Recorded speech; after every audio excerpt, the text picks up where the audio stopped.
અમદાવાદથી અયોધ્યા મોકલવા તૈયાર કરાયું ઢોલ। અમદાવાદના ડબગરવાડમાં ડબગર સમાજ દ્વારા એક ઢોલ તૈયાર કરવામાં આવ્યો છે કે જે 22 જાન્યુઆરી પહેલા અયોધ્યા લઈ જવામાં આવશે। 22 જાન્યુઆરીએ જ્યારે અયોધ્યા ખાતે ભગવાન શ્રી રામનું મંદિર ભક્તો માટે ખુલ્લું મૂકવામાં આવશે, જેને લઈને અમદાવાદના ડબગરવાડમાં ડબગર સમાજ દ્વારા એક ઢોલ તૈયાર કરવામાં આવ્યો છે, જે ઢોલના રથને વજુબી બોડાણા દ્વારા તૈયાર કરવામાં આવી રહ્યો છે। ડબગર સમાજ દ્વારા આશરે 3 મહિનાની મહેનત બાદ ઢોલને તૈયાર કરી દેવામાં આવ્યું છે, જ્યારે બીજી બાજુ વજુબી બોડાણા દ્વારા ઢોલના રથને આશરે 1 મહિનાથી તૈયાર કરાઈ રહ્યો છે। મહત્વનું છે કે જ્યારે સમગ્ર ભારત ભગવાન શ્રી રામના ભક્તિમાં લીન છે, ત્યારે અમદાવાદ પણ તેમાં બાકી નથી। ત્યારે તૈયાર કરાયેલ ઢોલની મુલાકાત દરિયાપુર વિધાનસભાના ધારાસભ્ય કૌશિક જૈન લઈ ચૂક્યા છે। સાથે જ આ ઢોલને હવે આખરી ઓપ આપવામાં આવી રહ્યો છે। તમામ ભક્તોને માત્ર રાહ જોવાઈ રહી છે ખાલી 22 જાન્યુઆરીની। અમદાવાદના ડબગરવાડમાં ડબગર સમાજ દ્વારા તૈયાર કરાયો ઢોલ। વજુબી બોડાણા દ્વારા ઢોલનો રથ પણ તૈયાર કરાયો। અયોધ્યા મોકલાશે ઢોલ। 22 જાન્યુઆરી પહેલા અયોધ્યામાં અપાશે ઢોલની ભેટ।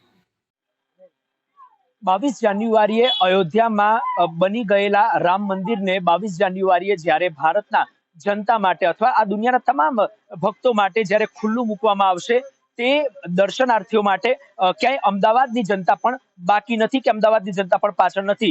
અમદાવાદની અંદર ખાસ કરીને મેદીકુવા ખાતે ઉપસ્થિત છીએ। એક એવું અદ્ભુત પ્રકારનું ઢોલ તૈયાર કરવામાં આવ્યું છે, જે 22 જાન્યુઆરી અયોધ્યા મોકલવામાં આવશે। મહત્વનું છે કે પહેલા જ અમદાવાદ થી આ ઢોલ રવાના થઈ જશે। તારીખ 8 આ ઢોલ જે છે તે અયોધ્યા માટે રવાના થઈ જશે। અને મહત્વનું છે કે 22 જાન્યુઆરીએ જ્યારે રામ ભગવાનનું મંદિરનું જ્યારે ભક્તો માટે ખુલ્લું મૂકવામાં આવશે, ત્યારે આ ઢોલ પણ ત્યાં ઉપસ્થિત રહેશે, જેને લઈને તમામ તૈયારીઓને આખરી ઓપ આપી દેવામાં આવી છે। અને મહત્વની વાત છે કે આ ઢોલની તમામ તૈયારીઓ સંપૂર્ણ રીતે પૂર્ણ થઈ ગઈ છે, પરંતુ આખરી ઓપની કામગીરી અત્યારે ચાલી રહી છે અને થોડા જ દિવસોમાં આ તૈયારીને સંપૂર્ણ રીતે પૂર્ણ કરવામાં આવશે। ત્યારે અમદાવાદના મેદીકુવા ખાતે ઉપસ્થિત છીએ। કયા પ્રકારની ઢોલની આ તૈયારીઓ છે તે આપ જોઈ રહ્યા છો। તમામ તરફથી વિઝ્યુઅલ આપણે બતાવી રહ્યા છીએ। કેટલાક ચાંદી તો કેટલીક સોનાની પણ આની અંદર મહત્તમ રીતે ઉપયોગ કરવામાં આવ્યો છે। ઉપર ફોટો પણ જોઈ રહ્યા છો। ભગવાન શ્રીરામના આ જે ઢોલ છે તે તૈયારીઓ સંપૂર્ણ રીતે પૂર્ણ કરી દેવામાં આવી છે। ત્યારે આજે વ્યક્તિ દ્વારા ઢોલ તૈયાર કરવામાં આવ્યો છે, તે વ્યક્તિ પણ અત્યારે આપણી સાથે ઉપસ્થિત છે। મહત્વનું છે કે આ ઢોલ તૈયાર કરવામાં મહત્તમ લગભગ 2 લોકોનો સાથ સહકાર છે, તેમની સાથે વાતચીત કરવાનો પ્રયત્ન કરશું। સૌથી પહેલા આ ઢોલ કોના દ્વારા તૈયારી કરવામાં આવી છે અને આપની આની અંદર કઈ ભૂમિકા છે? આ ઢોલ તૈયાર થવા આવ્યું છે અખિલ ભારત ડબગર સમાજ દ્વારા આ ઢોલ તૈયાર થવામાં આવ્યું છે। એ લોકોએ ઢોલ ભેટ કરે છે અને આપણે એની અંદર ઢોલ મૂકવા માટે રથ તૈયારી કરી છે। રથની પૂરેપૂરી પ્રોસેસિંગ બધી આપણી છે અને રથ આપણી જોડે તૈયાર થાય છે। રથ આપની પાસે તૈયાર થઈ રહ્યો છે। કેટલા સમયથી આ રથ આપ તૈયાર કરી રહ્યા છો? હજુ કેટલા દિવસ લાગશે અને આ ઢોલ અહીંથી રવાના ક્યારે થશે? રથ લગભગ મિનિમમ એક મહિનાથી ચાલુ થાય, તૈયારી થાય છે અને રાત ને દિવસ એક કરીને અમે 3 માણસ છીએ, બરાબર છે। 3 માણસ અમે 1 મહિનાથી છેલ્લી પ્રોસેસ ચાલુ છે અને આ રથ 1 મહિનાથી તૈયાર થાય છે। આની અંદર કહેવામાં આવ્યું છે કે સોનું અને ચાંદી થોડું ઉપયોગ કરવામાં આવ્યું છે, શું કહેશો તેને લઈને? સોનું ચાંદી એમાં જે નકશી કામ છે, ઢોલ ના દેખાય અને ગોલ્ડ ના દેખાય એટલે એની પર નકશી કામ બી કરવામાં, એની પર સોનું અને ચાંદીનો ગ્લિટ બી કરવામાં આવ્યો છે।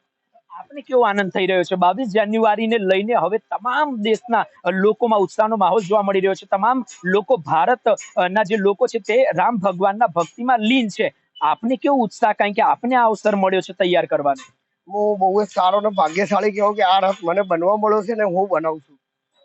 પોતાને ભાગ્યશાળી કહી રહ્યા છે અને તમામ લોકો, જે લોકો છે તે જનતા છે, તે તમામ લોકો રામ ભક્તના ભક્તિમાં લીન જોવા મળી રહી છે, કારણ કે તમામ લોકોને રાહ જોવાઈ રહી છે 22 જાન્યુઆરીની। અને 22 જાન્યુઆરીએ જ્યારે તેનું ઓપનિંગ થશે અને જે આ રામ મંદિર છે તે ભક્તો માટે ખુલ્લું મૂકવામાં આવશે, ત્યારે મોટી સંખ્યામાં ભક્તો અયોધ્યા જઈને રામ ભગવાનના દર્શન કરશે। આ જે ઢોલ છે તે ઢોલ ભેટ કરવામાં આવશે। તારીખ 8 તે કહી રહ્યા છે, 8 તારીખે અમદાવાદથી રવાના થશે અને અયોધ્યા ખાતે પહોંચશે અને 22 જાન્યુઆરીએ આ ઢોલ ભેટ કરવામાં આવશે।